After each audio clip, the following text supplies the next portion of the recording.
श्वेतांबरम हाथ पारक मसालम सतपंथ गामी मानवता धारम पावन पतित हो हृदय विशालम कबीरम नमामि भवदोखहारम कबीरम नमामि भवदोखहारम।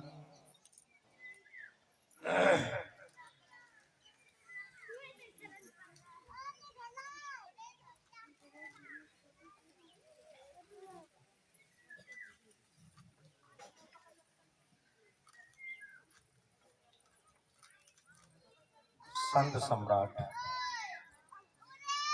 सदगुरु कबीर साहब एक महामंत्र में जगाते हैं। अगर उस महामंत्र को हम अपने जीवन में धारण कर लें, क्योंकि ये बात हम कई बार रिपीट किया करते हैं, धारण करे तो धर्म है नहीं तो थोथी बात, धारण करे तो धर्म है नहीं तो थोथी बात, सूरज उगे तो दिवस है नहीं तो काली रात। तो मंत्र है, जान बूझ जड़ हो रहे बलतज निर्बल होए, कहें कबीरता संत को, कहें कबीरता भक्त को, पलन पकड़े खोए। सारी राग द्वेष, सारी लड़ाइयों की जड़ होती है कि हर आदमी अपने अपने को बहुत योग्य और ज्ञानी मानता। इस बात को बहुत गहराई से समझें। चाहे वो पति पत्नी हो, पिता पुत्र हो, भाई भाई हो, किसी भी रिश्ते में हो, सभी लोग अपने को योग्य मानते, अपने को ज्ञानी मानते। सारी राग द्वेष और लड़ाई झगड़ा की जड़ यही होती। इसीलिए कबीर साहब कहते हैं कि जान बूझ जड़ हो रहे, सारी योग्यताएं हो, सब तरीके से पावरफुल हो, लेकिन फिर भी ऐसे नॉर्मल तरीके से रहें मानो हम कुछ जानते नहीं। ये सच्ची भक्ति का लक्षण है, ये सच्ची मानवता का लक्षण है। जान बूझ जड़ हो रहे बलतज निर्बल होए, और सभी प्रकार के बल होते हुए अपने को हमेशा कमजोर साबित करे। किसी भी बल का अहंकार न कभी दिखाए। जितना हम अहंकार दिखाते हैं, हमेशा अहंकार, ईगो जिसे कहते हैं, ये टकराता रहता। छोटे छोटे बच्चों को देखा होगा, आपस में जब खेलते हैं और खेल खेल में बड़ी जल्दी आपस में झगड़ा भी हो जाता, लेकिन 2 मिनट बाद सब एक हो जाते। क्यों?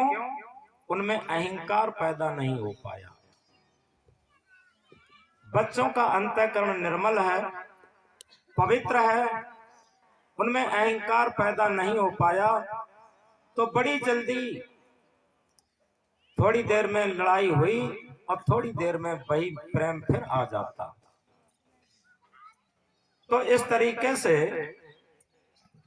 जानबूझ जड़ हो रहे बलतज निर्बल होए, कहें कबीरता संत को पलान पकड़े कोई, कहें कबीर व भक्त को पलान पकड़े कोई। यथार्थ में वो भक्त, वो संत, वो साधक, वो माता बहनें बहुत योग्य हो जाती। और क्या कहा, चतुराई चौपट करे, चतुराई चौपट करे, ज्ञानी गोता खाए। थोड़ा गौर से समझें। चतुराई चौपट करे, ज्ञानी गोता खाए, भोले बाले सहज जीवन उन्हें आत्म बोध दर्शाए। जितनी हर किसी के अंदर चतुराई है, चालाकी है, क्लेवरनेस है। सबसे बड़ा शत्रु क्या है? क्लेवरनेस, चालाकी। आज की शिक्षा हमारे अंदर क्लेवरनेस पैदा करती, चालाकी पैदा करती। और चालाकी प्रेम के लिए बहुत घातक है, सामंजस्य के लिए बहुत घातक है। सभी लोग थोड़ी देर बैठे रहें।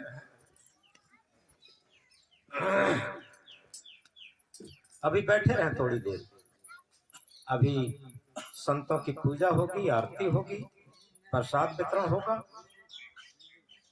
बोला सदगुरु कबीर साहब की चतुराई चौपट करे, ज्ञानी गोता खाए। इस बात को समझें कि जिसे ज्ञान का भी अहंकार हो, चाहे वो संत हो, भक्त हो, पति हो, पत्नी हो, भाई हो, पिता हो, पुत्र हो, कोई भी हो, लेकिन वो गोता खाता है। जिसके अंदर ज्ञान होगा उसके अंदर विनम्रता जरूर होगी। ज्ञान और विनम्रता का साथ होता। ज्ञान उसे नहीं कहते जो पोथियों का रटा हुआ ज्ञान है।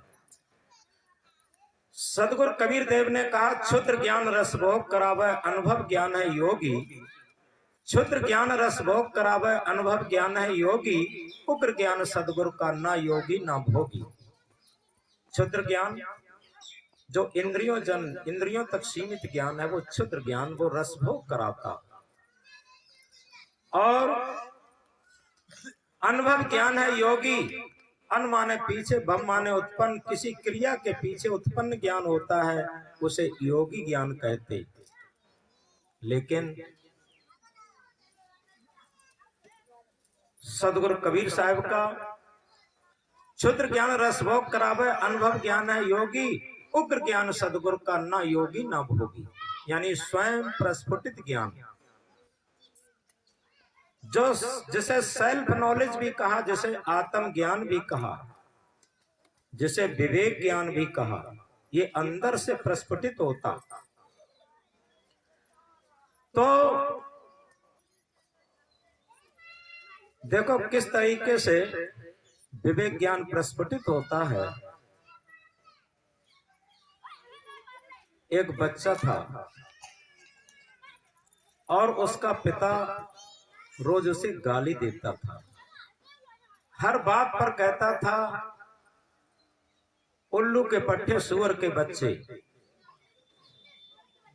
और वो धीरे धीरे बड़ा होता गया, पढ़ने लगा। पढ़ने के बाद जब उसने 8वीं कक्षा पास कर ली और पिता हर बात पर करीब करीब सुअर का बच्चा कहता था।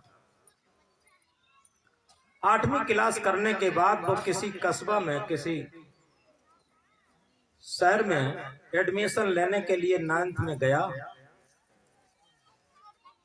तो वहां एक फार्म मिलता है, फार्म पर उसने सब फार्म भर लिया। जहां पिता का नाम था वो जगह छोड़ दी और पिता के पास आता है और ये कहा, पिताजी देखो ये फार्म आप जांच लें और इसमें कहीं कुछ न भरा हो तो लिख दें। तो उसने कहा कि सुअर के बच्चे, तुझे ये नहीं मालूम पिता का नाम नहीं लिखा, पिता का नाम लिख देते। तो लड़के ने कहा, बस बस पिताजी, यही तो हम पूछना चाहते। आप हमारे बचपन से आज तक सुअर के बच्चे कहते रहे, तो हम समझना चाहते हैं कि हम सुअर के बच्चे हैं कि आपके बच्चे, इसमें क्या लिखें। और जैसे ही इस बात को कहा, पिता के अंदर विवेक जगा।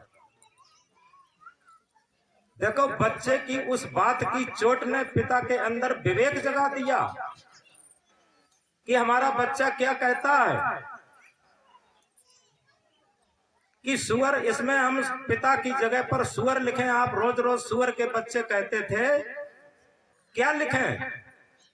और जहां इस बात को कहा, पिता ने बच्चे को उठा के छाती से लगा लिया, उसके आंखों में आंसू छलक आए और ये कहा कि बेटा तू सुअर का बच्चा नहीं है, तू मेरा ही बच्चा है और आज से मैं तेरे सामने कान पकड़ता हूं, जीवन में कभी भी गाली नहीं दूंगा। ये क्या हुआ? ये सत्संग घटित हो गया, ये भक्ति घटित हो गई, ये विवेक घटित हो गया। हम सत चर्चाएं तो बहुत करते हैं, पानी की चर्चा खूब की जाए लेकिन पानी न पिया जाए, भोजन की चर्चा खूब की जाए लेकिन भोजन ग्रहण न किया जाए। इसी तरीके से सत्य की चर्चा तो खूब हो लेकिन सत्य को धारण न किया जाए, धर्म की चर्चा तो खूब हो लेकिन धर्म को धारण न किया जाए। तो उस पिता के अंदर विवेक जग गया। एक ऐसा ही विद्यार्थी 3 बच्चों के साथ जा रहा था, कुल मिला के 4 विद्यार्थी थे।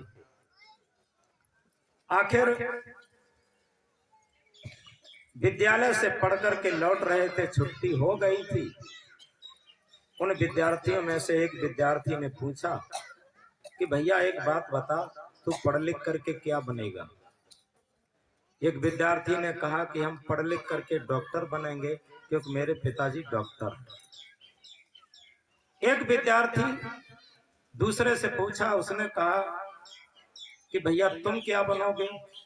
उसने कहा कि हमारे पिताजी वकील हैं, हम पढ़ लिख करके वकील बनेंगे। तीसरे से पूछा तू क्या बनेगा? उसने कहा कि हमारे पिता इंजीनियर हैं, हम इंजीनियर बनेंगे। अब एक चौथा विद्यार्थी रहा, उससे पूछा कि भैया तू नहीं बोलता, तू बता तू क्या बनेगा?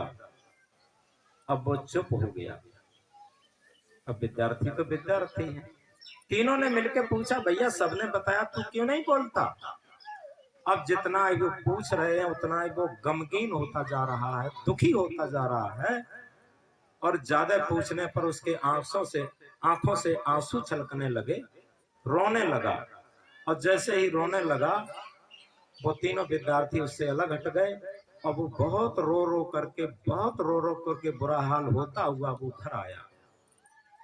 और जैसे ही घर आया उसकी मां ने देखा तो मां ने समझा आज या तो अध्यापक ने मारा है या किसी विद्यार्थी ने से मारा है। तो मां बहुत पूछती है बेटा बता किसने मारा, लेकिन वो कुछ नहीं बोल रहा है, चुपचाप चारपाई पर लेट जाता है चादरा ओढ़ के। मां ने बहुत पूछा पानी पी ले, रोटी खा ले, लेकिन वो कुछ नहीं बोल रहा। मां ने समझा ये ज्यादा बीमार है, केवल रो रहा है और कुछ कह भी नहीं पा रहा। उसने अपने पति के लिए सूचना भेजी। पति आया और कहा, पत्नी ने कहा कि देखो बेटा बीमार है, ये कुछ रो रहा है और कुछ कह ही नहीं रहा, इसके अंदर कोई दर्द बहुत तेज है। पिता भी बहुत पूछता रहा, उसने कुछ नहीं कहा। जब कुछ नहीं कहा पिता ने भी समझा कि ये बीमार हो गया है। उसने जल्दी जल्दी पैसे टका की व्यवस्था की, एक किसी से मोटरसाइकिल मांगी और ये कहा कि हमारा बेटा तकलीफ हो गया, उसे डॉक्टर के पास ले जाएंगे। डॉक्टर के पास ले जाने की पूरी तैयारी कर चुका है और उससे कहा कि बेटा चल, मैं तुझे उठाता हूं, ले चलता हूं डॉक्टर के पास, तुझे बहुत बड़ी कोई बीमारी है, परेशानी है।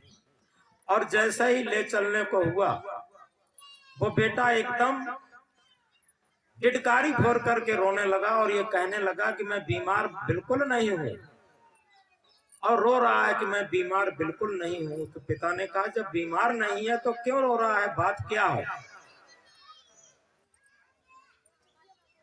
तब उसने रोते रोते कहा कि आज ऐसी घटना घटी कि हम 4 विद्यार्थी पढ़ करके लौट रहे थे।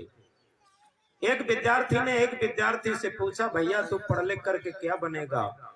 तो उसने कहा कि हम पढ़ लिख करके डॉक्टर बनेंगे। दूसरे ने कहा कि हम वकील बनेंगे। तीसरे ने कहा हम इंजीनियर बनेंगे। तीनों ने मिलकर के जब हमें पूछा कि भैया तू क्या बनेगा पढ़ लिख करके, तो हम क्या कहते, क्या हम ये कहते कि मेरा पिता शराबी है, हम पढ़ लिख करके शराबी बनेंगे? और रोने लगा बड़ी जोर से। जब पिता ने उसकी ये करुणा की आवाज, दुखी सुर की आवाज सुनी, उसके आंसू को देखा, बच्चे के आंसुओं ने उसके हृदय की कठोर बर्फ को पिघला दिया, अहंकार को पिघला दिया। और जैसे ही अहंकार गला, उसने बच्चे को उठा करके छाती से लगाया और ये कहा बेटा आज से मैं संकल्प लेता हूं कि जीवन भर कभी भी कोई भी दुर्व्यसन, कभी भी शराब नहीं पी सकता। और आज से तू कह देना कि न मैं डॉक्टर बनूंगा, न इंजीनियर बनूंगा और न मैं वकील बनूंगा, मैं एक नेक इंसान बनूंगा, मेरा पिता एक नेक इंसान है। तो यथार्थ में कभी कभी ऐसी छोटी छोटी घटनाएं मनुष्य के अंदर जीवन बदल देती हैं। देखो यहाँ पर कोई बहुत बड़ी कथा नहीं पढ़ी गई, लेकिन उनके जीवन बदल गए, उनके अंदर विवेक जग गया। तो हम इस बात को गहराई समझें, इसी को हम कह रहे थे कि क्षुद्र ज्ञान रस भोग करावे, अनुभव ज्ञान है योगी, उग्र ज्ञान सदगुरु का ना योगी ना भोगी। जो हमारे अंदर से प्रस्फुटित होता है ज्ञान, वो वास्तव में विवेक ज्ञान कहलाता। उस ज्ञान का हमारे जीवन में बहुत बड़ा प्रभाव रहता। तो आज सत्संग का अंतिम दिन और समापन दिन है। हम इस बात को गहराई से समझें कि हम इस सृष्टि के सिरमौर प्राणी मानव जीवन में जन्म लिए हैं और ये मानव जीवन सृष्टि का सिरमौर प्राणी है। और कभी विचार करके भी देखा, सदगुरु कबीर साहब इंकलाब करके कहते हैं, मानुष तेरा गुण बड़ा, मांस न आवे काज, हाड़ न होते आभरण, तुचा न बाजन बाज। हे मनुष्य तेरे गुण ही बड़े, तेरा मांस कोई काम नहीं आता, हाड़ों का कोई गहना नहीं बनता, खाल का कोई बाजा नहीं बनता। अगर तेरे अंदर मानवीय सद्गुण नहीं है तो निश्चित समझो पशु से भी बदतर जीवन है। तो इसलिए इस बात को गहराई से समझें, क्योंकि सच्चे संत, सच्चे सदगुरु, सच्चे महापुरुष जो हमारे आदर्श हैं, वो हमारे अंदर स्वावलंबन भरते, हमें स्वावलंबी बनाते। वो ये नहीं कहते इस तरीके से माला घुमा लो, इस तरीके से यज्ञ हवन कर लो, इस तरीके से पूजा पाठ कर लो, तुम्हारे पाप कट जाएंगे। वो क्या कहते, बुद्ध ने कहा अप दीपो भव, हम अपना दीपक स्वयं बने। संत सम्राट सदगुरु कबीर साहब कहते हैं, कर भैया बल आपनी छाड़ बिरानी आस, जाके आंगन नदिया बह सोकस मरे प्यास। हम अपने आत्म बल का, अपने बाह बल का भरोसा रखें, और जिसके आंगन नदिया बहे सोकस मरे प्यास। नदिया क्या है? हमारे अंदर शांति का सागर, ज्ञान का सागर लहरा रहा है और हम अतृप्त सोच रहे हैं कहीं से हमें सुख मिलेगा, कहीं से हमें शांति मिलेगी, कहीं दूसरी जगह हमें परमात्मा मिलेगा। ये सब बाहर खोज रहे हैं, और ये बाहर खोजना एक छोटी सी बात से समझेंगे कि बाहर खोज करके हमें आत्म परमात्मा नहीं मिल सकता। एक गांव में एक संत शाम के टाइम पहुंचे, तो पूरे दिन यात्रा की थी। संत उस गांव में रुकना चाहते थे। संत ने पूछा कि भैया इस गांव में कोई मंदिर हो, कोई आश्रम हो, या कोई भक्त हो जो हम रात्रि में विश्राम करना चाहते हैं या रुकना चाहते हैं। तो उस व्यक्ति ने कहा कि भैया उस तरफ पछाए मोहल्ला में चले जाओ, चलो हम तुम्हें ले चलते हैं। एक बूढ़ी माता जी हैं और वो भक्त हैं, उनके यहाँ संत गुरु आते रहते हैं, उनके यहाँ कभी कभी सत्संग भी होता रहता है। वहां आपको भोजन भी मिलेगा और सत्संग भी मिल जाएगा और रुकने की जगह भी मिल जाएगी।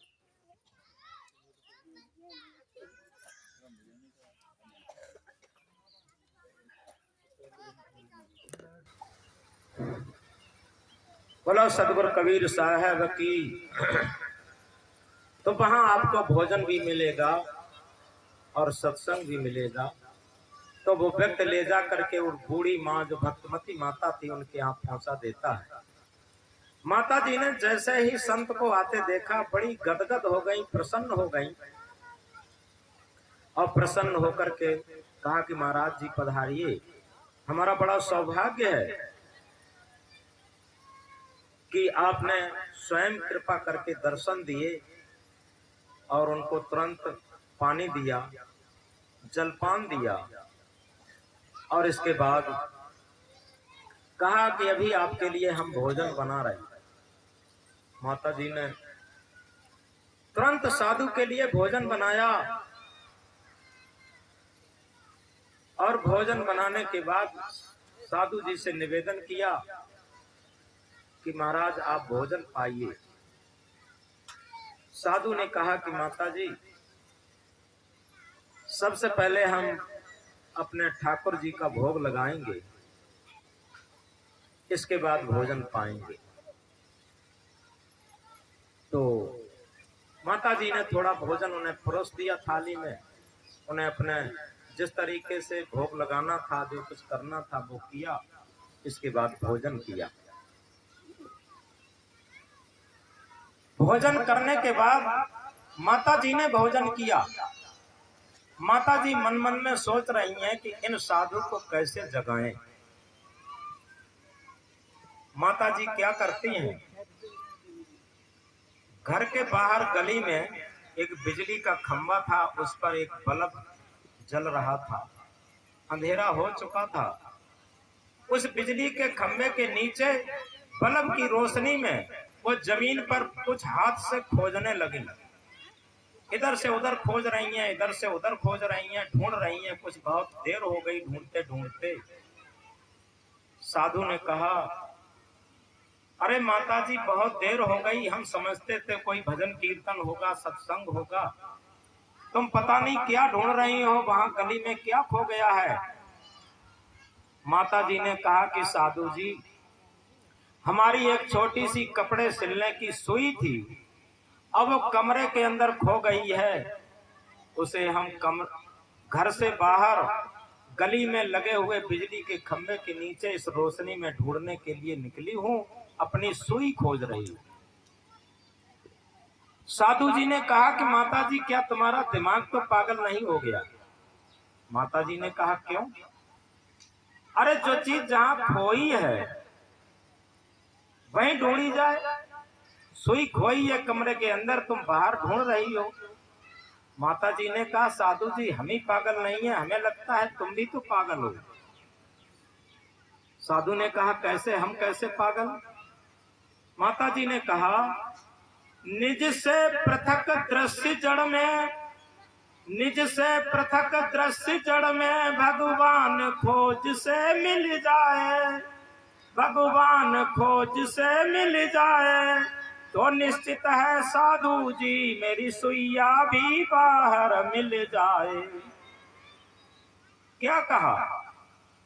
साधु जी निज से पृथक दृश्य जड़ में भगवान खोज से मिल जाए तो निश्चित है साधु जी मेरी सुइया भी बाहर मिल जाए। अब साधु जी की पली हुई मान्यताएं ध्वस्त हुई कि वास्तव में बूढ़ी माता कहती तो बात बिल्कुल सच है,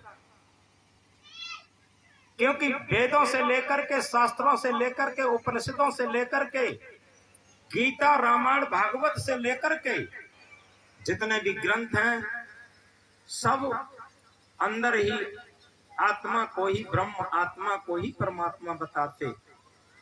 बात तो इनकी सही है, लेकिन फिर भी साधु जी अपनी मान्यताओं को पुष्ट करने के लिए कहते हैं माता जी तुम घर में बैठी रहती हो, बड़े बड़े तीर्थों में चल करके देखो, वहां बड़े बड़े मंदिर हैं, बड़े बड़ी मूर्तियां हैं, वहां साक्षात भगवान के दर्शन होते हैं।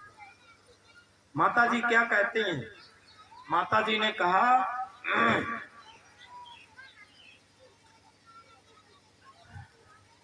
बुढ़िया बोली साधु जी करो चेतय कठाम, सातपुरी हम देखिया देखे चारों धाम। बूढ़ी माता कहती हैं साधु जी ऐसा मत समझो कि हम कहीं नहीं गए, हमने सातपुरी और चारों धाम घूमे। सातपुरी हम देखिया देखा चारों धाम, देखे चारों धाम सबन में पत्थर और पानी, कर्मन के बस पड़े मुक्ति की रहा भुलानी।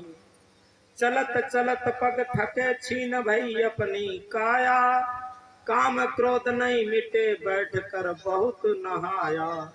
पलटू चौंदिस पचमुए घट में है वो राम, सातपुरी हम देखिया देखे चारों धाम। हमने सातपुरी चारों धाम सब देखे, लेकिन चारों तरफ पत्थर और पानी ही मिला तीर्थों में। सदगुरु कबीर साहब कहते हैं, तीर्थ वही जो कि पाप से तारत, तीर्थ वही जो कि पाप से तारत, पाप वही मन मध्य विकारा, सो सत संगत तीर्थ सत्य है, दुर्गुण नासत लागन बारा। तीर्थ वही जो कि पापों से तार दें, और पाप क्या है? मन के अंदर विकार।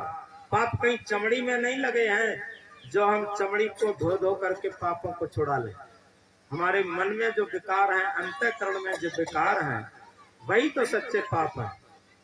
और वो छुड़ाने के लिए सत्संग रूपी दरिया की जरूरत है। एक बार सदगुरु कबीर साहब बैठे हुए थे और 3-4 बाहर से संत गए।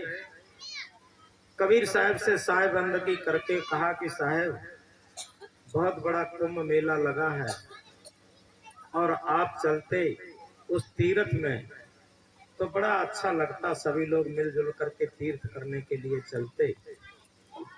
कबीर साहब ने कहा कि अभी तो हमने कई जगह सत्संग के लिए समय दिया है, अब की बार कहोगे तो हम चलेंगे।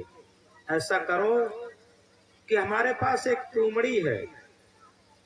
तुमड़ी पुराने लोग सब जानते हैं, पहले महात्मा लोग लौकी का कमंडल बनाते थे। वो जंगली लौकी होती थी, अंदर से बड़ी कड़वी होती थी। गंगा पार में अब भी पाई जाती है, सांजापुर जिला में कहीं कहीं। ये कंडे के उपले होते हैं, उनके जो बटिया लगते हैं उन पर लगी हुई होती हैं, वो बिल्कुल जंगली लौकी होती हैं और जंगल की तरफ ज्यादा रहती। तो कबीर साहब के पास एक तुमड़ी रखी थी। कबीर साहब ने कहा कि ऐसा करो संत लोगों कि हमारी ये तुमड़ी लिए जाओ और जिस जिस तीर्थ में स्नान करो वहां स्नान करवाना, और जिस जिस देवी देवता के दर्शन करो वहां से दर्शन करवाना। वो साधु लोग उस कबीर साहब की तुमड़ी को लेकर के तीर्थ में गए तो वहां जिस जिस नदी में स्नान किया वहां स्नान करवाया, और जहां जहां देवी देवताओं के दर्शन किए वहां दर्शन करवाया। करीब 15-20 दिन तीर्थ करने के बाद जब वापस आए तो सबसे पहले कबीर साहब के पास पहुंचे और कबीर साहब के पास पहुंच करके कहा, साहब लीजिए आपकी तुमड़ी सब तीर्थ कर आई। कबीर साहब ने कहा, आप लोगों के लिए धन्यवाद है कि तुमड़िया को सब तीर्थ करवाए। कबीर साहब ने उस तुमड़ी को उन्हें के सामने फोड़ दिया, तोड़ दिया, और तोड़ करके थोड़ा थोड़ा गूदा निकाल करके और संतों के हाथ में रखा प्रसाद के रूप में, और ये कहा कि देखो तो उसमें कुछ परिवर्तन हुआ कि नहीं तीर्थों के जाने से। जैसे ही संतों ने उस तुमड़ी के लोग जो गूदा था उसे मुंह में रखा और एकदम थूक दिया कि साहब ये तो बहुत कड़वी है। कबीर साहब ने कहा, तुमड़िया सब तीर्थ कर आई और तौन गई इसकी करवाई। ये तुमड़िया सारे तीर्थों को कराई, लेकिन इसके तब भी कड़वाहट नहीं गई। कबीर साहब कहते हैं, तीर्थ गए 3 जने चित चंचल मन चोर, एको पाप न काटिया लादन 10 मन और। तीर्थ में गए चित के चंचल मन के चोर कामी लोग, एक भी पाप कटा बटा नहीं 10 मन लाद और लाई। कबीर साहब ने कहा, इस तुमड़ी को फेंक दीजिए, हम इस तुमड़ी की बात नहीं करते, हम इस खोपड़ी रूपी तुमड़ी की बात करते, हम इस शरीर रूपी तुमड़ी की बात करते। कबीर साहब ने कहा, ये शरीर रूपी तुमड़ी क्या क्या नहीं करती जीवन में। माला घुमाती है, जप करती है, तप करती है, तीर्थ करती है, व्रत करती है, सब कुछ करती, लेकिन सब करने के बाद भी क्या इसके अंदर के जो विकार हैं वो खत्म होते? विकारों की कड़वाहट कुछ खत्म होती कि नहीं होती? अगर विकारों की कड़वाहट खत्म नहीं होती है तो निश्चित है तीर्थ करने से क्या लाभ होता है। तीर्थ वही जो कि पाप से तारत, पाप वही मन मध्य विकारा, सो सत संगत तीर्थ सत्य है, दुर्गुण नासत लागन बारा। यथार्थ में अगर सही समझा जाए, जैसा कि अभी हमने बच्चों के उदाहरण दिए थे, उन बच्चों ने अपने पिता के जीवन को बदल दिया। ये सच्चा सत्संग होता है। इसी तरीके से एक छोटी सी बात समझ करके आगे बढ़ेंगे। आप लोगों ने नाम सुना होगा राजा जनक का। राजा जनक को सपना होता है और सपने में वो क्या देखते हैं कि हम एक भिक्षुक बन गए, भिखारी बन गए, और भिखारी बनकर के दर दर की भिक्षा मांग रहे हैं। माताओं ने भिक्षा में कुछ दाल चावल दे दिया। वो दाल चावल लेकर के और किसी के यहाँ से एक हड़िया लेकर के और जंगल में चूल्हा बना करके खिचड़ी पका रहे। उन्हें बड़ी तेज भूख लगी है। जैसे ही खिचड़ी पक जाती है, केले के पत्तों में ठंडी करने के लिए रख देते हैं। बड़ी तेज उनको भूख लग रही है, जल्दी ठंडी हो जाए, जल्दी खाएं। तब तक क्या होता है, दो जंगली भैंसे लड़ते हुए आए और खिचड़ी को रौंदा, राजा जनक को रौंदा। इस घबराहट में राजा जनक जाग गए। अब जब जाग गए तो क्या देखते हैं कि हम राजमहल में सोने के पलंग पर लेटे हुए हैं। अब राजा के मन में एक क्वेश्चन जागृत हुआ, एक प्रश्न जागृत हुआ। अभी वो जो मैं दर दर की भीख मांग रहा था, ये सत्य है कि अब मैं सोने के पलंग पर राजभवन में लेटा हुआ हूँ, ये सत्य है? दोनों में से कौन सा सत्य है? कोई लड़का जाएगी, बच्चों को थोड़ा डांटे। बोलो सदगुरु कबीर साहब की। तो अरे तुम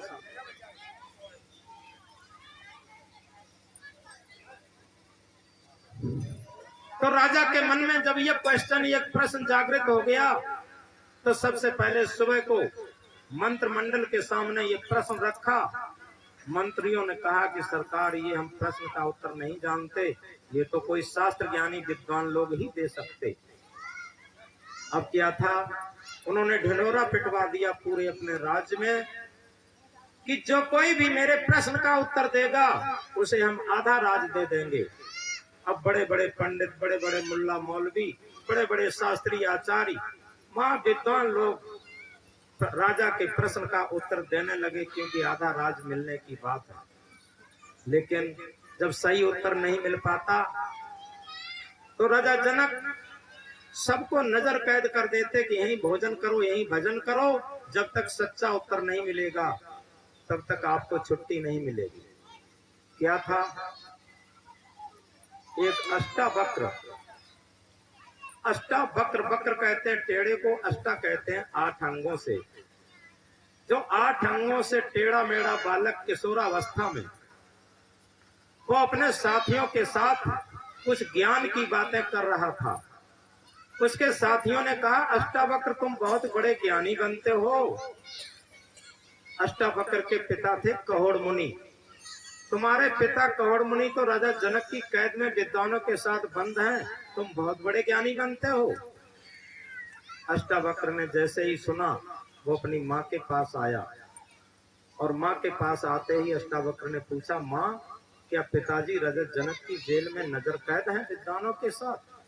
माँ ने गहरी गहरी सांसें भरते हुए कहा कि हाँ बेटा, तुम्हारे पिता विद्वानों के साथ राजा जनक की कैद में बंद हैं, और जब तक राजा जनक के प्रश्न का उत्तर नहीं मिलेगा तब तक कैद से नहीं छूट सकते। अष्टावक्र ने कहा कि मां मुझे शीघ्र आज्ञा दो और मैं जाता हूं, राजा के प्रश्नों का उत्तर दूंगा और पिता सहित सारे विद्वानों को राजा की कैद से छुड़वाऊंगा। अष्टावक्र जाते हैं। राजा जनक के गेट पर एक नगाड़ा रखा था और वहां एक सूचना लिखी थी कि जो एक वेद का ज्ञाता है वो एक आवाज लगाए नगाड़े में, और 2 वेद का ज्ञाता हो 2 आवाज लगाए, जितने शास्त्रों को जानता हो उतनी आवाज लगाए। लेकिन अष्टावक्र क्या करते हैं, चोब उठाई और नगाड़े में सैकड़ों आवाज लगा दी। जिन लोगों ने आवाजें सुनी सबने समझा ये कोई पगला आ गया, 8 अंगों से टेढ़ा मेढ़ा काला कलूटा, और ये कोई पगला आ गया। लेकिन राजा का ये सूत्र था, जो भी नगाड़े में आवाज लगाए उसे अंदर लाया जाए। सिपाहियों के द्वारा अष्टावक्र को अंदर ले जाया गया।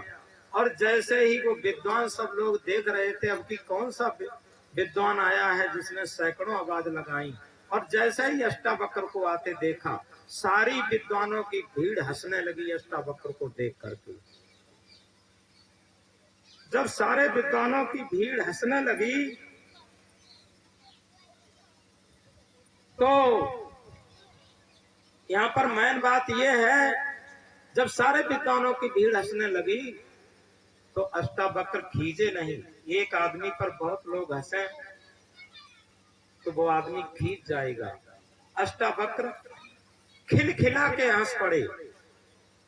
जब अष्टावक्र खिलखिला के हंस पड़े तो विद्वान लोग खींच गए, शास्त्र ज्ञानी लोग खींच गए और खींच करके अष्टावक्र से कहा, ए अष्टावक्र क्यों हंसते हो? अष्टावक्र ने कहा, ऐ विद्वान लोगों, ऐ पंडित लोगों, ऐ शास्त्री आचार्य लोगों, हम तो बाद में हंसे हैं, पहले तुम लोग हंसे। आप लोग पहले हंसे, आप लोग बताओ क्यों हंस रहे, तब बाद में हम बताएं हम क्यों हंस रहे। तो विद्वान लोगों ने कहा कि हम इसलिए हंस रहे, हम लोग बड़े बड़े महाविद्वान पंडित, महाशास्त्र आचार्य, वेदों के ज्ञाता, शास्त्रों उपनिषदों के ज्ञाता यहाँ नजर कैद हैं, और जो जितना वेद शास्त्र जानता है उतनी आवाज लगाई।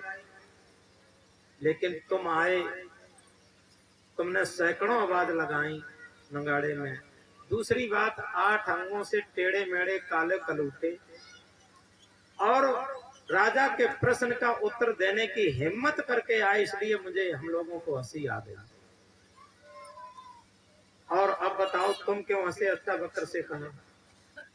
अष्टावक्र ने कहा कि हमको हंसी इसलिए आ गई, हम समझते थे राजा जनक ने कोई आत्मज्ञानी लोग इकट्ठे किए होंगे, यहाँ तो हमें ये लगता है सब चरमकार लोग इकट्ठे कर लिए। अब इतनी बात सुनते ही सब शास्त्र ज्ञानी बहुत ऐंठ गए और टेढ़े होकर के बोले, अष्टावक्र तुम्हें होश नहीं है, यहाँ कोई चरमकार नहीं है, यहाँ तो बहुत विद्वान पंडित शास्त्री आचार्य हैं, यहाँ कैसे बात करते बिना समझे। एक तो तुम 8 अंगों से टेढ़े मेढ़े काले कलूटे और तुम उल्टी बात करते हो, यहाँ कोई चरमकार नहीं है। अष्टावक्र ने कहा, एक बात बताओ शास्त्र ज्ञानियों लोग, नदियां टेढ़ी मेढ़ी होती है, क्या पानी टेढ़ा मेढ़ा होता कि नहीं?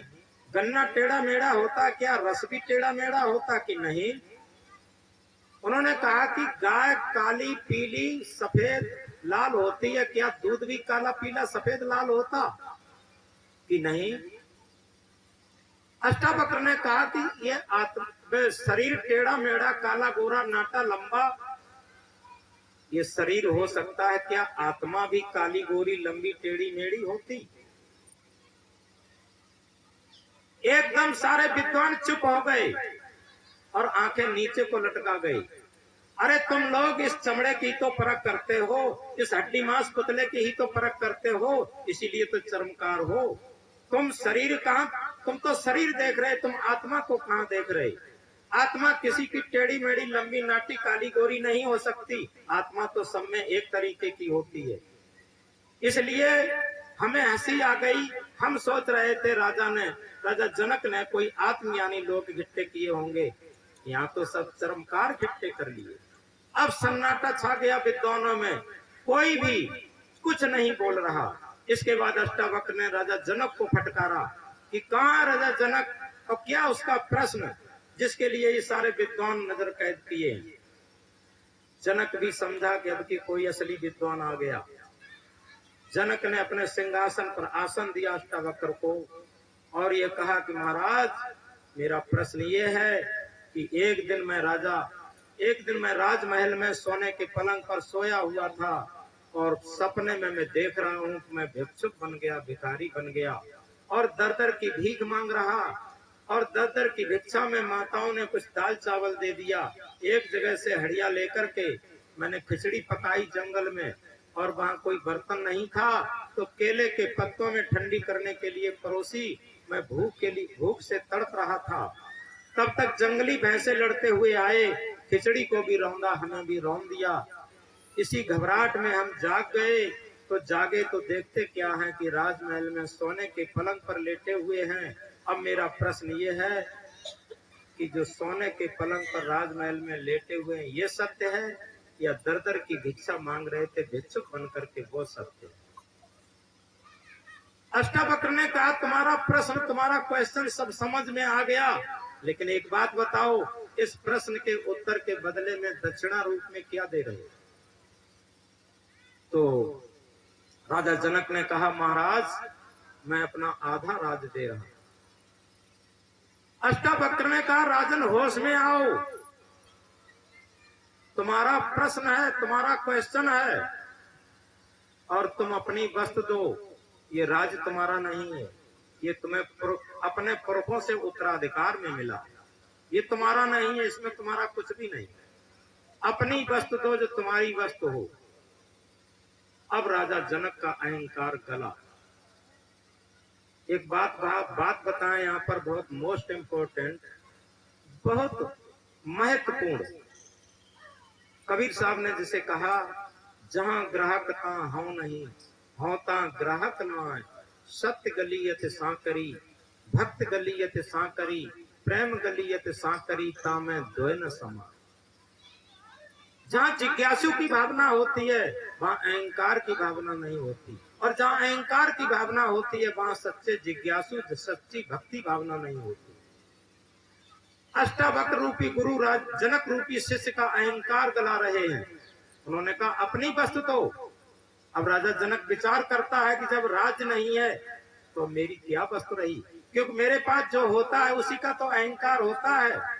कभी कभी देखा होगा, जब कोई आदमी कंधे पर राइफल टांग लेता है तो राइफल का कितना अहंकार हो जाता है।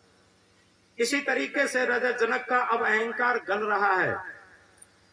राजा जनक ने कहा कि महाराज मैं आपको अपना राजकोष दे रहा। अष्टावक्र ने फिर ललकारा, राजा जनक और होश में आओ, ये राजकोष तुम्हारा नहीं है, ये प्रजा से टैक्स रूप में वसूल करके इकट्ठा किया है, ये प्रजा के कार्यों के लिए है, परमार्थ के कार्यों के लिए है, समाज के कार्यों के लिए है, इसमें तेरा एक सदाम भी नहीं है, इसमें तूने क्या कमाया? अपनी वस्तु दे, तेरा प्रश्न है।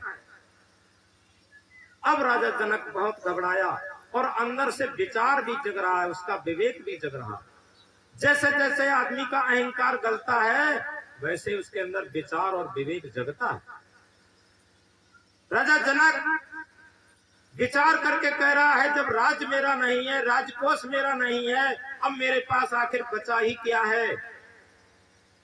अब कह रहा है गुरुदेव, अष्टावक्र से अब गुरुदेव कहने लगा, गुरुदेव अब मेरे पास क्या बचा है, क्योंकि अहंकार गल चुका है, अब मेरा शरीर ही बचा है। आपके श्री चरणों में मैं अपना शरीर अर्पण कर रहा। अष्टावक्र ने फिर ललकारा, राजा जनक और होश में आ, ये शरीर तेरा नहीं है, ये 5 तत्व का है, प्रकृति का है। अभी प्रकृति इसमें से एक तत्व कम कर दे, ये शरीर तेरा उठ जाएगा। किसी दिन ये किशोरावस्था में था, चमड़ी तेरी चमक रही थी, बाल तेरे स्याह भमरे की तरीके काले काले के थे, दांत तेरे जब हंसता था खिलखिल करके तब मोती जैसे चमकते थे। लेकिन जैसे जैसे अधेड़ और वृद्ध अवस्था आती है, ये बाल सब बगले की तरीके सफेद हो जाते, दांत सब हिल हिल करके निकलने लगते, गाल सब पिचक जाते, जो सुंदरता थी वो सब ढल जाती, पसलियां सब दिखाई देने लगती। अगर तेरा होता तो तू कंट्रोल नहीं कर लेता, कंट्रोल करके देखा। ये शरीर तेरा नहीं है, ये शरीर प्रकृति का है। अब अष्टावक्र की इस बात से राजा जनक का जो भी थोड़ा बहुत अहंकार रह गया होगा शरीर संबंधी भी, वो भी पूरा गल गया। एक साखी में कहा है, चली जो पुतली नौन की था सिंधु की लैन, आपन गल पानी भई उलट काहे को पहन। नमक की डेली, आखिर नमक कहां से पैदा होता है? समुद्र से। सारा नमक समुद्र से पैदा होता, लेकिन जब नमक बन जाता है तो कितना कठोर हो जाता, कितना अहंकारी हो जाता। वो कहता अरे चिंता मत करो, अभी समुद्र की थाल लिए आ रही मैं। नमक की डेली कहती है समुद्र की थाल लेने में जा रही, और अभी था बताती हो इतना गहरा समुद्र है। लेकिन जैसे ही समुद्र में प्रवेश करती है तैसे ही वो गल के समुद्र बन जाती है। अब उलट के कौन कहेगा समुद्र कितना गहरा। इसी तरीके से राजा जनक का अब सब अहंकार गल गया। राजा जनक सोच रहा है, विचार कर रहा है कि जब राज्य मेरा नहीं, राजकोष मेरा नहीं, शरीर मेरा नहीं, आखिर अब मेरे पास क्या बचा। अब मेरे पास मेरा केवल मन बचा। राजा जनक ने कहा कि महाराज गुरुदेव, मैं आपके श्री चरणों में, अगर कोई स्वार्थी गुरु होता तो राज्य की चाबी ले लेता, राज्य को सदैव पूरा पूरा ले लेता। लेकिन जो निष्काम होता है उसका क्या होता, उसका सूत्र होता है कि शिष्य को ऐसा चाहिए गुरु को सब कुछ दे, और गुरु को ऐसा चाहिए शिष्य का कछु न ले। शिष्य तो ये समझे कि जो कुछ हमारे पास है वो सब गुरुदेव का है, मेरा कुछ है ही नहीं, तो शिष्य के अंदर अहंकार नहीं होगा। और गुरु क्या समझे, गुरु ये समझे मेरा क्या है, मुझे तो 2 रोटियां मिल जाती हैं, बस यही बहुत है, मेरा तो सब शिष्य लोगों का है, भक्त लोगों का है, मेरे पास आखिर क्या रखा, मैं तो 0/0। इसी तरीके से आज राजा जनक 0/0 अहंकार उसका हो गया, और उस कहता है कि गुरुदेव आपके श्री चरणों में मैं अपना मन अर्पण कर रहा हूं। और जैसे ही मन अर्पण किया, जगह जनक को बोध, और अष्टावक्र के चरणों में मस्तक फेंक देता है, अपना मन अर्पण समर्पण हो जाता है। और जैसे ही समर्पण किया, अष्टावक्र ने अपना वरद हस्त जनक रूपी शिष्य के सर पर रख दिया, और ये कहा कि जनक, अब तुम अपने प्रश्न का उत्तर समझ लो। तुम कहते थे कि सपने में हम सो गए थे, भिखारी बन गए थे। हम पूछ रहे हैं, जब तुम सपने में सो रहे थे, भिखारी बन गए थे, उस टाइम क्या राजा थे? कि हाँ गुरुदेव, उस टाइम हम राजा नहीं थे, भिक्षुक थे। लेकिन क्या तुम थे? कि हाँ हम तो थे। यानी जब हम भिखारी थे तब राजा नहीं थे, लेकिन हम थे। अष्टावक्र ने कहा एक बात बताओ, अब तुम राजा हो, जब तुम राजा थे, राजमहल में सोने के पलंग पर लेटे हुए थे, तब क्या भिक्षुक थे? कि भिक्षुक तो नहीं थे। तुम थे? कि हाँ हम तो थे। अष्टावक्र ने कहा देखो, जब भिक्षुक थे तब राजा नहीं थे, और जब राजा थे तब भिक्षुक नहीं थे, लेकिन जब भिक्षुक थे तब भी तुम थे, और राजा थे तब भी तुम थे। यानी तुम सत्य हो, तुम आत्म दृष्टा हो, दोनों सपने के भी दृष्टा हो। और वो एक छोटा सपना था जो रात्रि में तुम देखते थे, जो एक भिक्षुक बन गए थे और खिचड़ी पका रहे थे, भैंसे रौंद रहे थे, वो एक छोटा सपना था रात्रि का, और उसके भी दृष्टा तुम थे, तुम सत्य हो। और ये एक बड़ा सपना है जो जन्म से लेकर के मृत्यु काल तक, जो तुम एक राजा हो, राजगद्दी पर बैठे हो, ये भी सपना, ये बड़ा सपना है। जो रात्रि में देखा जाता है वो छोटा सपना होता, और जन्म से लेकर मृत्यु काल तक देखा जाता वो बड़ा सपना होता है। किसी वृद्ध अवस्था वाले व्यक्ति को पूछा जाए जिसकी मृत्यु सन्निकट है, वो कहेगा क्या बताएं कि हमारा पूरा जीवन सपने के समान चला गया। आखिर ये वो कहते हैं, जीवन कहिए झूठ से मरना साच है। ये जीवन झूठा होता है और मरना ही साच होता है। यथार्थ में जब अष्टावक्र ने कहा कि जिस टाइम तुम सपना देख रहे थे तो राजा नहीं थे और तुम थे, और जब राजा हो तब सपना नहीं है और तुम हो, तो तुम सत्य हो और ये दोनों झूठे हैं। तुम कह रहे थे कि ये सत्य है कि वो सत्य है, ना ये सत्य है ना वो सत्य है, ये दोनों झूठे हैं और तुम सत्य हो। जब इस बात को समाधान सुना तो राजा जनक विधेय स्थिति में आ गया। विधेय स्थिति क्या है? देहातीत अवस्था, शरीर से पार मानना। शरीर को मैं मानना सबसे बड़ा ये पाप है। देह को मैं मानना सबसे बड़ा ये पाप है, सब पाप इसके पुत्र है, सब पाप का ये बाप है। सबसे बड़े पापों का बाप ये है कि हम अपने को शरीर मानते रहते। एक उर्दू में कहा है, देह और रूह का शरीर, देह और रूह का रिश्ता अजीब है, देह और रूह का रिश्ता अजीब है, जीवन भर साथ रहे तो रब न हुआ। ये उर्दू में कहा है, यानी शरीर और रूह कहते हैं जीव को, चेतना को। शरीर और जीव का अजीब रिश्ता है, जीवन भर साथ रहते लेकिन तौरफ नहीं हुआ। तौरफ कहते हैं साक्षात्कार को, साक्षात्कार नहीं हो पाता। और इसीलिए कहा, शरीर को मैं मानना सबसे बड़ा ये पाप है, सब पाप इसके पुत्र हैं, सब पाप का ये बाप है। यथार्थ में अगर सही तरीके से समझा जाए, सारे शास्त्रों का शास्त्र, सारे धर्मों का धर्म और सारे सत्यों का सत्य ये है कि हम शरीर नहीं, शरीर मेरा नहीं। क्यों? जैसे हम किसी मकान में रहते हैं, क्या कहते हैं, ये मकान मेरा है। आज तक कोई ये नहीं कहा कि हम मकान है, मेरी वस्त्र, मेरा कोट, मेरी पैंट, मेरी शर्ट, ये सब मेरे हैं। हम कोट पैंट शर्ट नहीं है, हम मकान नहीं है, ये मकान मेरा है। इसी तरीके से ये हाथ मेरा है, ये पैर मेरा है, ये सर मेरा है, ये शरीर मेरा है। ये शरीर मेरा है, हम शरीर नहीं है। जब हम इस बात को सही तरीके से समझ लेते कि जो मेरा कहने वाली सत्य सत्ता है, उसके रहने के लिए ये 5 तत्वों का मकान है, ये हड्डी मांस पुतले का एक मकान मात्र। तो तभी हमारे अंदर सच्चा आत्मबोध जागृत होता, जिसे कहा है self reverence, self knowledge, self control, these 3 alone lead life to सर्वोजनिटी। आत्मज्ञान, आत्म संयम और आत्मविश्वास ये जीवन को परम सत्य संपन्न बना देते। यथार्थ में संत सम्राट सदगुरु कबीर साहब ने कहा, आत्म ज्ञान बिना नर भटके कोई मथुरा कोई काशी। परख नहीं सकती हैं रत्नों को हर इंसान की आंखें, परख नहीं सकती हैं रत्नों को हर इंसान की आंखें। और दिखाई सत्य क्या देवे, दिखाई आत्म क्या देवे, दिखाई परमात्म क्या देवे, जब तक न ज्ञान की आंखें। जब हमारे पास, जिसे थर्ड आई कहा, तीसरा नेत्र, सदगुरु की महिमा अनंत, अनंत किया उपकार, लोचन अनंत उघाड़िया, अनंत दिखावन हार।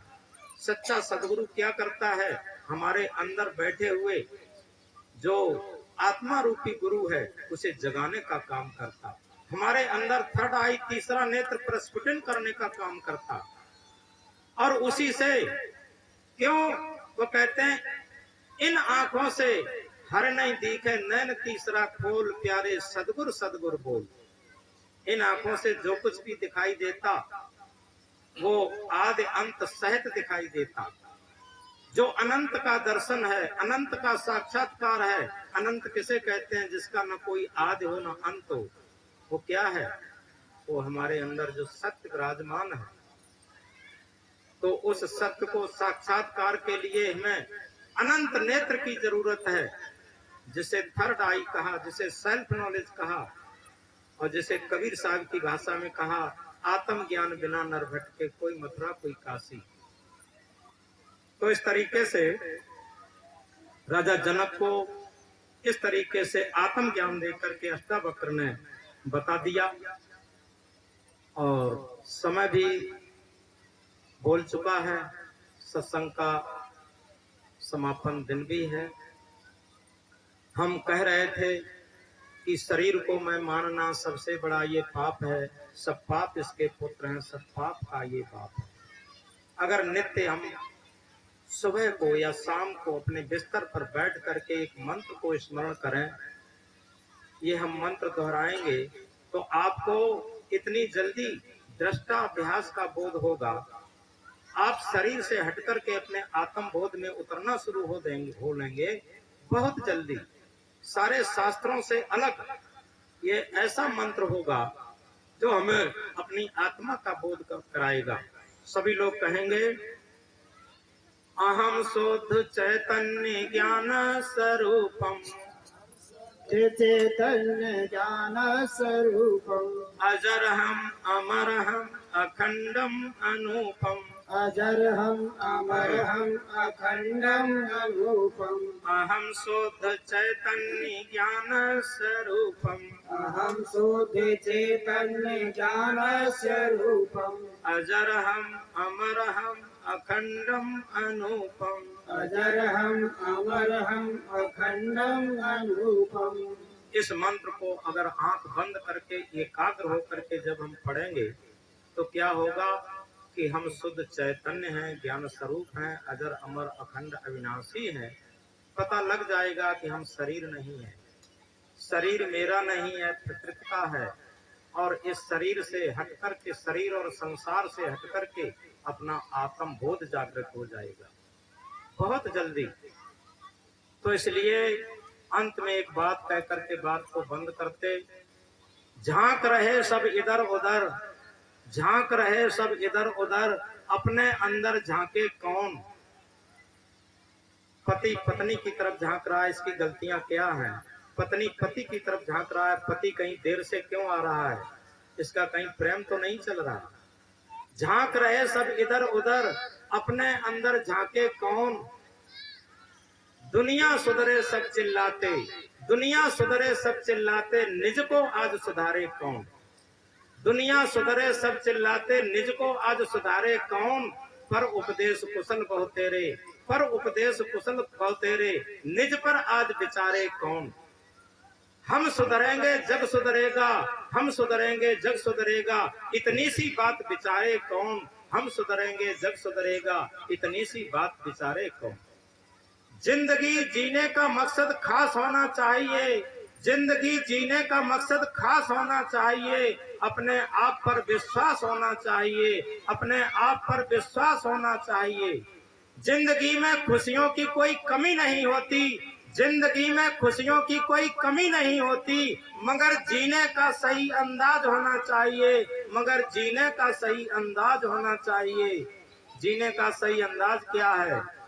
फूल बनकर मुस्कुराना जिंदगी है, फूल बनकर मुस्कुराना जिंदगी है, मुस्कुरा कर गम भुलाना जिंदगी है, मुस्कुरा कर गम भुलाना जिंदगी है।